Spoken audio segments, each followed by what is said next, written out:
So when we think of VocAlign, one of the first things that comes to mind is its amazing ability in terms of being able to match timing. But there's some other things underneath the hood which can be really, really useful in terms of making creative mixing decisions. So I have a song open up over here. Let's kind of put a spotlight on this one little section. I'm going to start by soloing these vocals out, and let's have a quick listen to this female lead vocal, which has already been tuned with repitch, against this male lead vocal. Seems the lonely nights are endless, So it's a unison.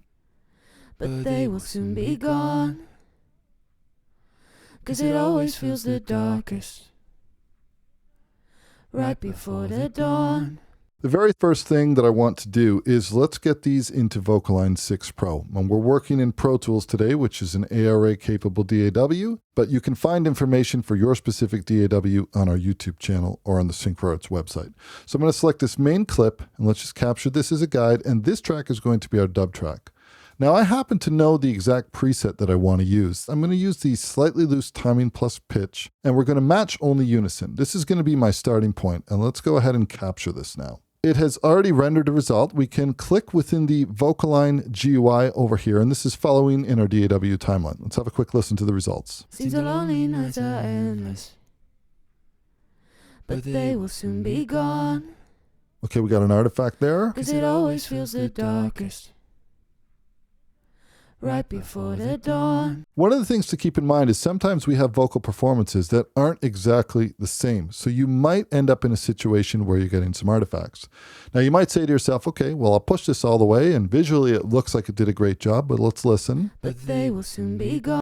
We're hearing something. This is quite simply because there's such a drastic difference between these two. And also another quick tip to point out is if you take a look at this heat map directly below, this is a really good indicator of where artifacts might be hiding. Sometimes one of the best creative tips is to actually back off things a little bit. So in this case, instead of pushing it to 0, I'm going to pull it back to somewhere around 12. And this is still time aligning, but let's take a listen to this section. But they will soon be gone. We still have an artifact.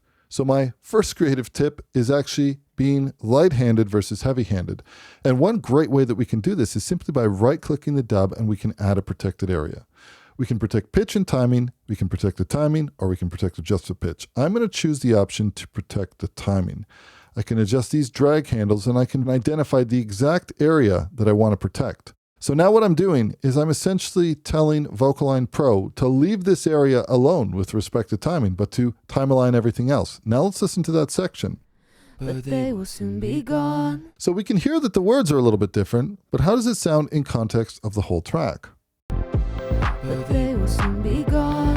I'm okay with that. So creative tip number 1, learn when to leave things alone. Now also, in the bottom of match pitch, you have the ability to transpose the octave. Let's take a listen to how that sounds on the male lead vocal. Maybe we'll just solo this out, and let's bring this down, and let's play from right over here. 'Cause it always feels the darkest. Okay, so it might sound a little weird in its own, but how does it sound in context of the track? 'Cause it always feels the darkest. You might not necessarily want this happening all the time, but maybe you could just quite simply make a highlighted selection and duplicate a clip to a new track, and then use VocAlign to process different words where you're hearing either an octave up or an octave down. Now we're going to take a look at one more example over here, and that is with these two tracks over here. Now, one really amazing trick that I like to use is the Formant Shift on female vocals or higher pitched male vocals.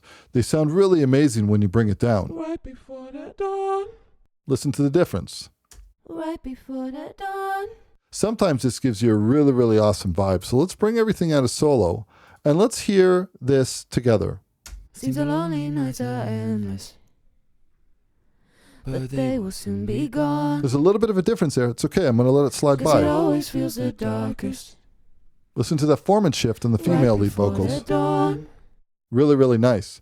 Now, I suppose the last thing that we could do is make a decision as to whether you want to have the Formant Shift just be on the tracks. Maybe you want to duplicate each one of these clips onto a new track and process the formant so that you can layer it in with everything. And if that's the case, then maybe you might consider processing the formant, but not time aligning it so that there's a little bit of a spread and you actually get a little bit more width. And in this case, I might not necessarily go all the way low because I do like some of the air quality. So maybe let's split the difference and go to 10 and let's see how that sounds instead. It always feels the darkest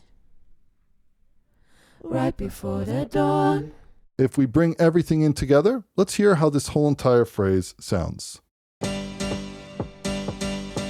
Seems the lonely nights are endless, but they will soon be gone. 'Cause it always feels the darkest right before the dawn. So that's an example of how we can make some creative mixing decisions using VocAlign 6 Pro. Hope that you enjoyed this video, and we'll catch you in the next one. Cheers.